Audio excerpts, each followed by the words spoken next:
히브리서 11장. 믿음은 우리가 바라는 것들에 대해서 확신하는 것입니다. 또한 보이지는 않지만 그것이 사실임을 아는 것입니다. 옛날 사람들도 믿음으로 인정받았습니다. 믿음을 통해 우리는 이 세상 모든 것이 하나님의 말씀으로 창조되었다는 것을 이해합니다. 이것은 우리가 보고 있는 것들이 보이지 않는 어떤 것으로 만들어졌다는 것을 말합니다. 아벨은 믿음으로 가인보다 하나님께 더 나은 제사를 드렸습니다. 하나님께서는 아벨이 드린 제사를 기뻐 받으시고 그를 의인이라 부르셨습니다. 아벨은 죽었지만 여전히 그의 믿음을 통해 우리에게 말하고 있습니다. 믿음으로 에녹은 죽지 않고 하늘로 옮겨져서 아무도 그를 볼 수 없게 되었습니다. 하나님께서 그를 하늘로 데리고 올라가신 것입니다. 성경은 그가 이 땅에 사는 동안 진실로 하나님을 기쁘시게 하는 자였다고 증언합니다. 믿음이 없이는 그 어느 누구도 하나님을 기쁘시게 할 수 없습니다. 하나님께서 나아오는 자는 그가 계시다는 것과 그를 찾는 자들에게 상 주시는 분이라는 것을 진정으로 믿어야 합니다. 믿음으로 노아는 아직 보지 못하는 일에 대한 하나님의 경고를 들었습니다. 그는 하나님께 순종해서 그의 가족을 구원할 방주를 지었습니다. 그는 믿음으로 세상이 잘못되어 가고 있음을 사람들에게 알리고 하나님과 의의 관계를 맺은 사람이 되었습니다. 믿음으로 아브라함은 하나님께서 그에게 약속하신 땅으로 가라는 하나님의 부르심에 순종하였습니다. 그는 가야 할 곳도 모른 채 자기 고향을 떠났습니다. 그는 믿음 때문에 하나님께서 자기에게 약속하신 땅에 가서 살 수 있었습니다. 그는 그곳에서 갈 수 없는 나그네처럼 살았고 같은 약속을 받은 이삭과 야곱과 함께 장막에서 거하였습니다. 아브라함은 영원한 터가 있는 성을 기다리고 있었습니다. 그것은 바로 하나님께서 계획하고 세우신 성입니다. 사라 자신도 아이를 낳기에는 나이가 너무 많았으나 믿음으로 후손을 얻을 힘을 얻었습니다. 그것은 그녀가 약속해 주신 하나님을 신실한 분으로 믿었기 때문입니다. 나이가 많아 거의 죽은 사람과 다름없던 한 사람으로부터 하늘의 별과 바닷가의 모래알같이 셀 수 없을 정도로 많은 후손이 나왔습니다. 이 사람들은 모두 믿음을 따라 살다가 죽었습니다. 그들은 하나님께서 그의 백성에게 약속하신 것을 받지는 못했으나 앞으로 올 것들을 멀리서 보고 기뻐하였습니다.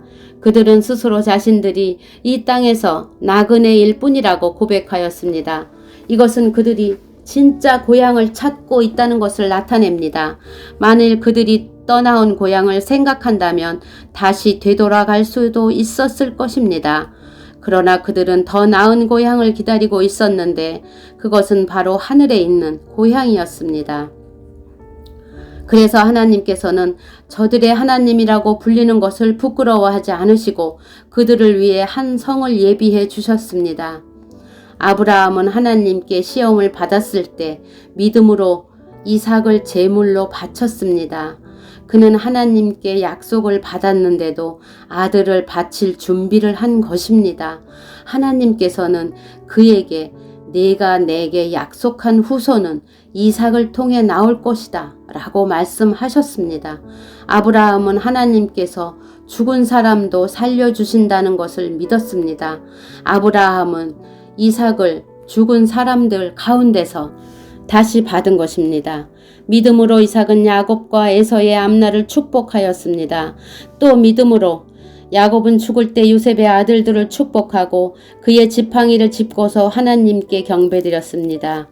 믿음으로 요셉은 죽을 때 이스라엘 백성이 이집트에서 떠날 것을 말하였고 자기의 시신을 어떻게 할 것인지도 얘기하였습니다. 믿음으로 모세의 부모는 그가 태어났을 때 평범한 아이가 아니라는 것을 알고 석 달 동안 그를 숨기며 키웠습니다. 그들은 왕의 명령을 거역하는 것도 두려워하지 않았습니다. 믿음으로 모세는 성장한 뒤 파라오 딸의 아들이라 불리는 것을 거절하였습니다. 그는 잠시 동안 죄의 즐거움을 누리기보다는 하나님의 백성들과 함께 고난받는 것을 택하였습니다. 그는 이집트의 온갖 보물을 가지는 것 것보다 그리스도를 위해 고난받는 것이 더 낫다고 생각한 것입니다. 그는 오직 하나님이 주실 상만을 바라보았습니다. 믿음으로 모세는 이집트를 떠났으며 왕의 분노를 두려워하지 않았습니다. 모세는 보이지 않는 하나님을 마치 보이는 듯이 바라보며 굳굳이 참았습니다. 믿음으로 모세는 유월절을 준비하고 문마다 피를 발랐습니다. 이 피는 죽음의 천사가 이스라엘 백성의 맏아들을 죽이지 않도록 하기 위해 바른 것입니다. 믿음으로 그들은 마른 땅을 건너는 것처럼 홍해를 지나갔습니다. 그러나 이집트인들은 그들을 따라가다가 물에 빠져 죽고 말았습니다. 믿음으로 이스라엘 백성들이 여리고 성 주위를 7일 동안 돌자 성은 무너졌습니다. 믿음으로 기생라합은 정탐꾼들을 잘 대접하여 하나님께 순종하지 않는 자들이 죽임을 당할 때 구원을 받았습니다. 더 많은 이야기가 필요합니까? 기드온, 바락, 삼손, 입다, 다윗, 사무엘, 그리고 다른 예언자들을 다 말하려면 시간이 모자랄 것입니다. 그들은 믿음으로 나라를 정복하고 옳은 일을 하였으며 하나님께서 약속하신 것들을 받았고 사자의 입을 막았습니다. 또 큰 불을 막아내며 칼날을 피하였습니다. 그들은 약한 데서 강해졌으며 전쟁터에서는 용감해져서 적들을 무찔렀습니다. 여자들은 죽은 가족이 다시 살아나는 것을 보았습니다. 또 어떤 이들은 죽은 후에 더 나은 삶으로 부활할 것을 생각하면서 고문을 당하고 풀려나는 것을 거절하기도 하였습니다. 어떤 이들은 조롱을 받으며 매를 맞았습니다. 어떤 이들은 묶인 채로 감옥에 끌려갔습니다. 그들은 돌에 맞아 죽었고 몸이 반으로 잘리기도 하였으며 칼에 찔려 죽기도 하였습니다. 양과 염소 가죽을 두르고 가난과 고난과 학대를 견뎌야 했습니다. 그들에게 세상은 아무런 가치가 없었습니다. 그들은 광야와 산과 동굴과 땅굴에서 살았습니다. 이 사람들은 모두 믿음으로 이름이 알려진 자들입니다. 그러나 그들 중 어느 누구도 하나님께서 약속하신 것을 받지는 못하였습니다. 그것은 하나님께서 우리에게 더 좋은 것을 예비하시고 그들이 우리와 함께 완전해지도록 하셨기 때문입니다.